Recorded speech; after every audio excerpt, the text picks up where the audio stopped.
Hi welcome to life line. ఈ రోజు life లైన్లో మనం డిస్కస్ చేయబోతున్నాం back pain, neck pain, L4, L5 problems, కాలంతా పాకే సయాటికాకి ట్రీట్మెంట్స్ గురించి తెలుసుకోబోతున్నాం. మీరు కూడా సార్తో మాట్లాడాలనుకుంటే టీవీ9 స్క్రీన్ మీద డిస్ప్లే అవుతున్న నెంబర్స్కి కాల్ చేసి డాక్టర్ వర్ధన్ గారితో మాట్లాడొచ్చు. డాక్టర్ వర్ధన్ గారు టీవీ9 స్టూడియోలో ఉన్నారు from Vardhan Ayurveda hospital. Hi sir, welcome to ఆ స్టూడియో. డాక్టర్ గారు, బ్యాక్ పెయిన్ గురించి మాట్లాడుకుంటే అసలు బ్యాక్ పెయిన్ అంటే ఏంటి, దీని లక్షణాలు ఏ విధంగా ఉంటాయి? ఒకటండి, the cure for back pain is in understanding the pain అంటారు. అంటే నిజానికి వెన్నునొప్పిని నయం చేయాలి అని అంటే దాని యొక్క మూలాన్ని లేదా దాని యొక్క నార్మలైజేషన్ గురించి ఆలోచించాలి. దాన్ని నార్మల్ చేయడానికి మనం ప్రయత్నించాలి. అంటే దాన్ని నొప్పిని మనం అర్థం చేసుకునే దాంట్లోనే ఆధారపడి ఉంటుంది. నొప్పిని అర్థం చేసుకోవడం అంటే ఏంటి అని ఆలోచించినప్పుడు పెయిన్ రాగానే మనం యూజువల్గా చేసేది ఏంటి? నొప్పి రాగానే ఓ నొప్పి గోళీ వేసుకుంటాము, నొప్పిని నార్మలైజ్ చేసుకోవడానికి ప్రయత్నం చేస్తాము, లేదా అప్పటి వరకు టెంపరీగా అణచిపెట్టడానికి మాత్రమే ప్రయత్నం చేస్తాం. అదే మనము ఆ నొప్పికి మూలం ఏంటి అనేది కనుక్కొని ఆ నొప్పికి మూలమైనటువంటి వాతాన్ని తగ్గించడానికి ప్రయత్నం చేస్తే డెఫినెట్గా సొల్యూషన్స్ వస్తాయి, బ్యాక్ పెయిన్కి క్యూర్ కూడా వస్తుంది. సో వెన్నునొప్పి అనేది చాలా కామన్గా కనబడేటువంటి అంశం ఈ కాలంలో. స్టాటిస్టిక్స్ ప్రకారం 10 మందిలో 10 మందికి ఈ ప్రాబ్లం కనబడుతుంది, లేదా జీవితంలో once or twice in a life time మీకు బ్యాక్ పెయిన్ వచ్చి తీరాల్సినటువంటి అవసరం కూడా ఉంటుంది. సో ఇక్కడ మనము బ్యాక్ పెయిన్ రావడానికి గల కారణాల గురించి మనం ఆలోచించినట్లయితే బోలెడన్ని కారణాలు ఉన్నాయండి. ఫస్ట్ కారణం, మనం కూర్చునే పద్ధతి సరిగా లేకపోవడం. అంటే పోస్చ్యూరల్ ఇంబ్యాలెన్సెస్ ఆర్ పోస్చ్యూరల్ డిఫరెన్సెస్ అనేవి వచ్చినప్పుడు ఆటోమేటికల్లీ మనకి బ్యాక్ మీద ప్రెషర్ పడుతూ ఉంటుంది.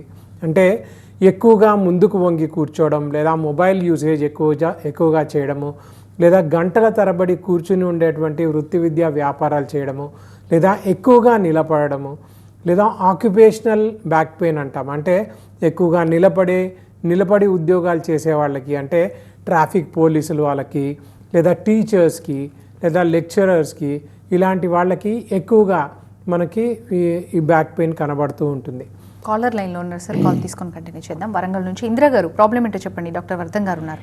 మా వారికి బాగా మోకాలు నొప్పి అండి, నడవలేకపోతాడు. ఎవరికండి? మా ఆయనకు. ఎంత వయసు? 45. ఓకే, 46 ఉంటాయి. ఏం పని చేస్తుంటారు? వ్యవసాయమేనండి. ఓకే, అంటే ఎక్కువగా తిరగడము, నిలబడడం ఇవన్నీ ఏమైనా చేస్తుంటారా? 10,000 ఉందండి. మాకు బాగా తిరుగుతాడు. ఎన్ని హాస్పిటల్ పోయినా నరం కట్ అయ్యింది, ఆపరేషన్ చేయాలి కానీ ఇప్పుడు చెయ్యమని అంటారు. అస్సలు నొప్పి భరించలేకపోతాండండి. ఎందుకు ఆపరేషన్ చేయాలి కానీ ఇప్పుడు చేయమని ఎందుకు చెప్తున్నారు?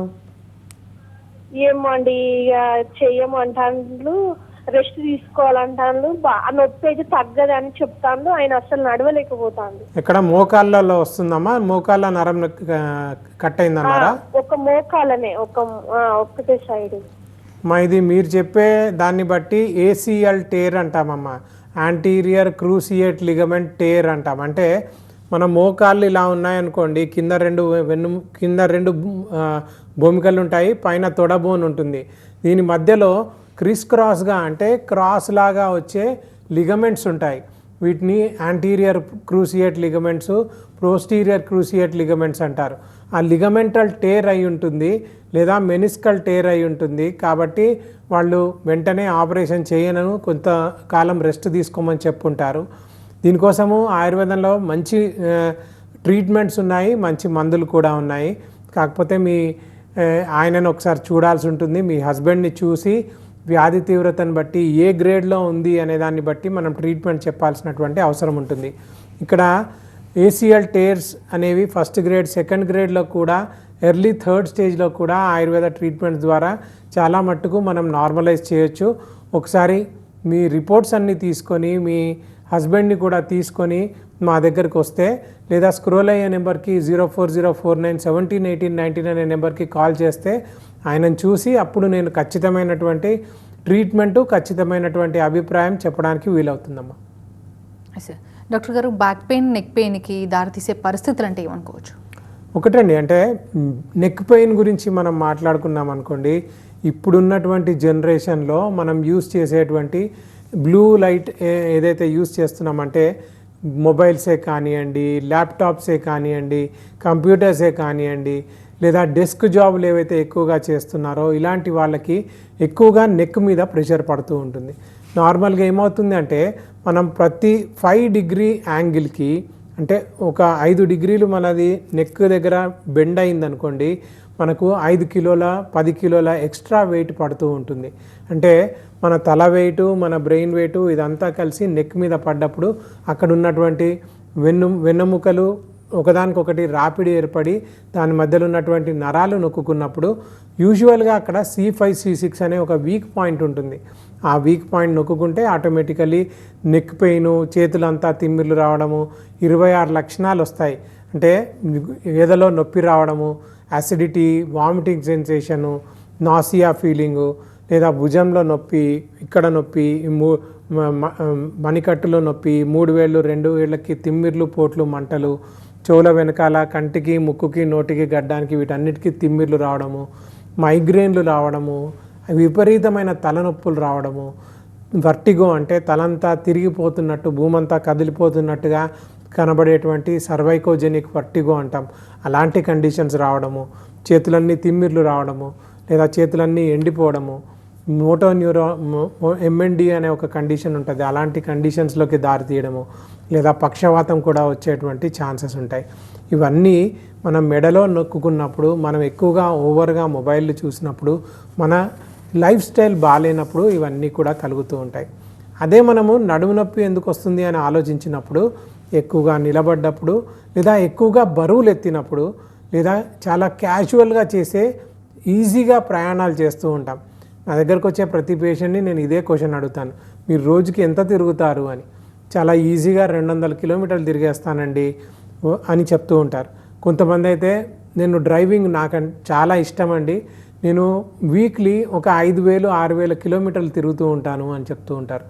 అంత దాకా మనం ప్రెషర్ క్రియేట్ చేసి అంత మూమెంట్ బాడీలో ఇచ్చినప్పుడు ఆ ఫ్రిక్షను అదంతా మనకి బాడీ నడుము మీద పడ్డప్పుడు, ఆ కూర్చొని డ్రైవ్ చేసినప్పుడు నడుము మీద ఏదైతే ప్రెషర్ పడుతుందో ఆ ప్రెషర్ వల్ల సయాటిక్ నర్వ్ నొక్కున్నప్పుడు కాలంతా పాకే సయాటికాకి దారితీస్తుంది.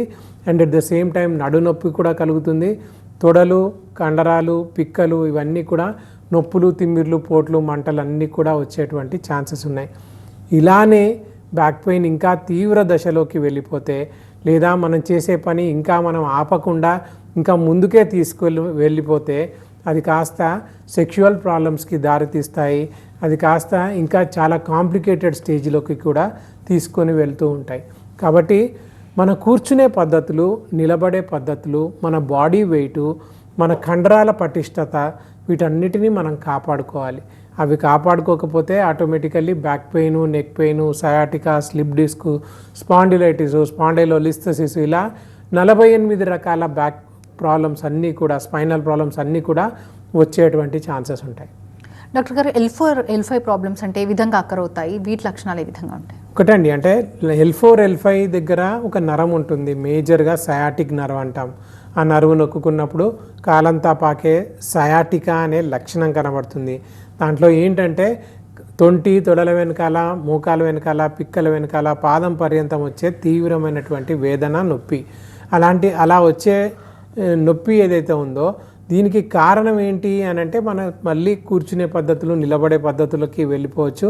And at the same time ఈ మధ్యలో చాలా ఫ్రీక్వెంట్గా కనబడేది లంబార్ అనస్థీషియా తీసుకున్న వాళ్ళకి, అంటే స్పైనల్ అనస్థీషియా తీసుకున్న వాళ్ళకి. స్పైనల్ అనస్థీషియా దేనికోసం ఇస్తారు అని అంటే అపెండిసైటిసే కానివ్వండి, హెర్నియా ఆపరేషనే కానివ్వండి, అంతెందుకు రెగ్యులర్ డెలివరీ కాకుండా సిజేరియన్ సెక్షన్ చేసేటువంటి డెలివరీయే కానివ్వండి, వెనకాల L4, L5 దగ్గరే ఆ డిస్క్లోకే మత్తు లోపలికి పంపిస్తారు. అది పంపించినప్పుడు ఆ ఇంజెక్షన్ ఏదైతే పంపిస్తారో అది తీసే క్రమంలో, ఆ నీడిల్ బయటకు వచ్చే క్రమంలో ఆ డిస్క్లో ఉన్నటువంటి గుజ్జు బయటికి వచ్చేస్తూ ఉంటుంది. ఫస్ట్ స్టేజ్ డిస్క్ ప్రాబ్లం ఏర్పడుతూ ఉంటుంది. స్పైనల్ అనస్థీషియా తీసుకున్న వాళ్ళకి, లంబార్ అనస్థీషియా తీసుకున్న వాళ్ళకి యూజువల్గా బ్యాక్ పెయిన్ ప్రాబ్లం అనేది ఎక్కువగా కనబడుతూ ఉంటుంది. L4, L5 ప్రాబ్లమ్స్ గురించి మాట్లాడుకున్నాం. స్పాండిలోలిస్థెసిస్ గురించి చెప్పమంటే ఏం చెప్తారు సార్? ఒకటండి, అంటే స్పాండైలోలిస్థెసిస్ అంటే లిటరల్గా వెన్నెముక పక్కకు జరగడం. నడుములో ఉన్నటువంటి వెన్నెముకలు యూజువల్గా మనం కూర్చున్నప్పుడు ఎక్కడైతే వంపు తిరుగుతుందో L4, L5, L5, S1 ఆ ప్లేస్లో డిస్క్ పక్కకు జరుగుతుందన్నమాట. ఇది ఎందుకు జరుగుతుంది అని మనం ఆలోచించినప్పుడు ఎప్పుడైనా కింద పడ్డప్పుడు, దెబ్బ తగిలినప్పుడు, లేదా ఏదన్నా యాక్సిడెంట్ జరిగినప్పుడు ఆ వెన్నెముక పక్కకు జరిగిపోతూ ఉంటుంది. ఇది 4 స్టేజీలాగా కనబడుతూ ఉంటుంది. మొదటి స్టేజిలో 25% దాకా వెన్నెముక జరిగిపోతే అది గ్రేడ్ 1 స్పాండైలోలిస్థెసిస్ అంటారు. రెండవ స్టేజ్లో 25 నుంచి 50% దాకా జరిగితే దాన్ని రెండవ స్టేజ్ స్పాండిలోలిస్థెసిస్ అంటారు.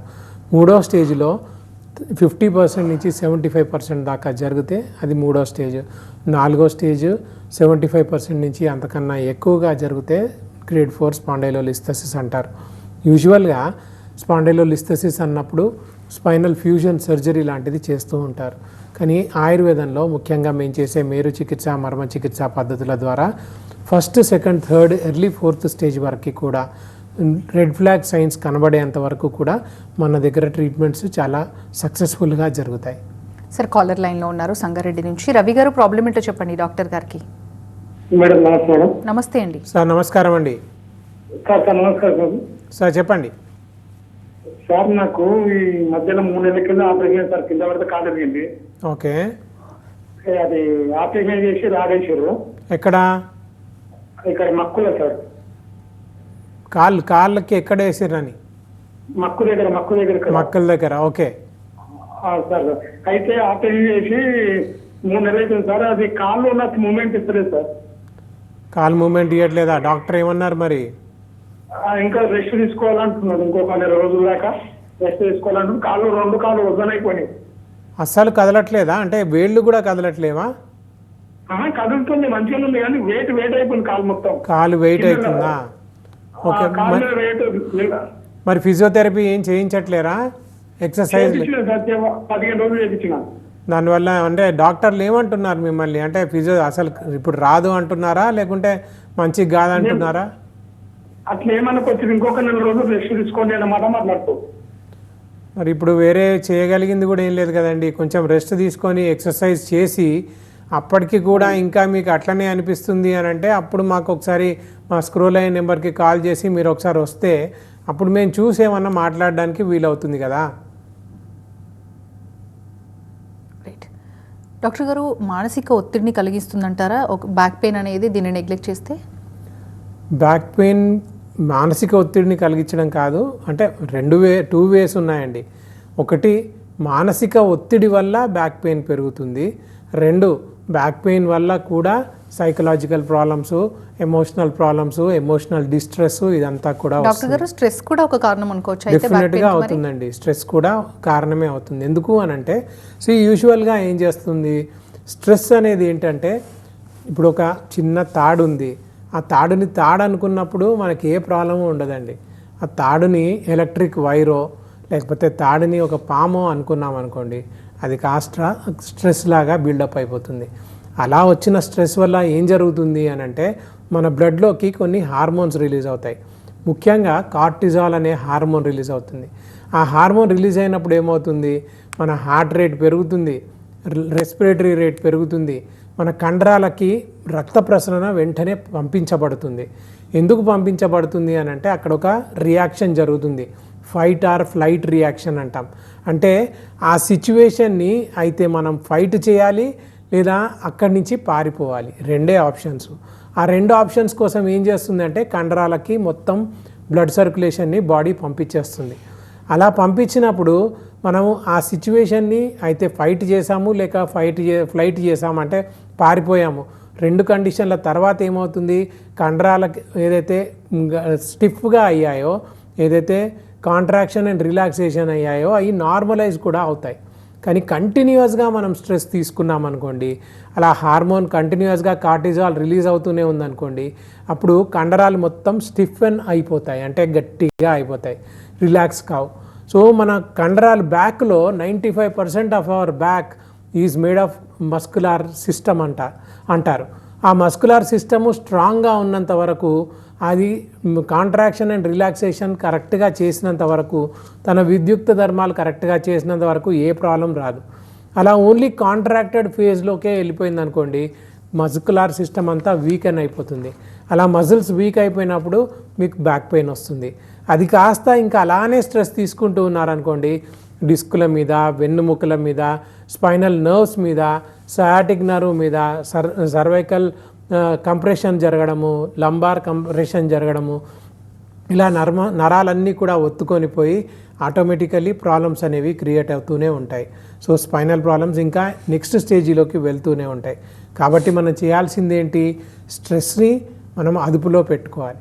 అందుకనే మేము డీల్స్ ఫ్రేమ్వర్క్ అని ఒక ఫ్రేమ్వర్క్ క్రియేట్ చేసాం. దీంట్లో ఎస్ అంటే స్ట్రెస్ మేనేజ్మెంట్ లేదా స్లీప్ మేనేజ్మెంట్ అంటాం, డి అంటే డైట్ మేనేజ్మెంట్, ఈ అంటే ఎక్సర్సైజ్ మేనేజ్మెంట్, ఏ అంటే ఆర్ట్ ఆఫ్ పోస్చర్ మేనేజ్మెంట్ అంటే కూర్చునే పద్ధతి, నిలబడే పద్ధతి మార్చుకోవడము, సెట్ చేసుకోవడం, ఎల్ అంటే లైఫ్ స్టైల్ మేనేజ్మెంట్, ఎస్ అంటే స్లీప్ మేనేజ్మెంట్ లేదా స్ట్రెస్ మేనేజ్మెంట్ అంటారు. అంత ఇంపార్టెన్స్ ఉంటుంది బ్యాక్ పెయిన్కి, స్ట్రెస్కి, బ్యాక్ పెయిన్కి, రిలాక్సేషన్కి కూడా అంతే ఈక్వల్గా ఇంపార్టెన్స్ ఉంటుంది. వెన్నునొప్పి రాకుండా ఉండాలి అని అంటే మీరు రిలాక్స్డ్గా ఉండాలి. వెన్నునొప్పి రాకుండా ఉండాలి అని అంటే మీరు స్ట్రెస్ మేనేజ్మెంట్ సరిగ్గా చేయాలి. ఇవన్నీ చేస్తే అసలు ప్రాబ్లమ్సే రావు. డాక్టర్ గారు, బ్యాక్ పెయిన్ని నెగ్లెక్ట్ చేస్తే సెక్షువల్ ప్రాబ్లమ్స్ కూడా అక్కర్ అవుతాయి అంటారు, దాని గురించి ఎక్స్ప్లెయిన్ చేస్తారు? డెఫినెట్గా ఎస్ అండి. ఎందుకంటే L4 L5 నుంచి ఏదైతే నరం వస్తుందో అది గజ్జల ప్రాంతంలో నుంచి అంగానికి, అండకోశానికి అదే నరము ప్యూడెండల్ నర్వ్గా మారి మీకు రక్త ప్రసరణ ఇస్తుంది. సో నార్మల్గా ఒక సెక్షువల్ యాక్ట్ జరగాలంటే లేదా అంగస్తంభన జరగాలంటే మీకు ఆ పెల్విక్ రీజియన్లో ఉన్న రక్తం అంతా కూడా దాంట్లోకి వెళ్ళాలి. సో అది వెళ్ళాలి అని అంటే ఈ ప్యూడెండల్ నర్వ్ సరిగ్గా ఉంటే ఆ రక్త ప్రసరణ అనేది సరిగ్గా జరుగుతుంది, అంగస్తంభనలు సరిగ్గా జరుగుతాయి. ఒకవేళ ఇదే బ్లాక్ అయింది అనుకోండి, సయాటిక్ నర్వే బ్లాక్ అయింది అంటే ఆ ప్యూడెండల్ నర్వ్ కూడా రక్త ప్రసరణ తగ్గుతుంది.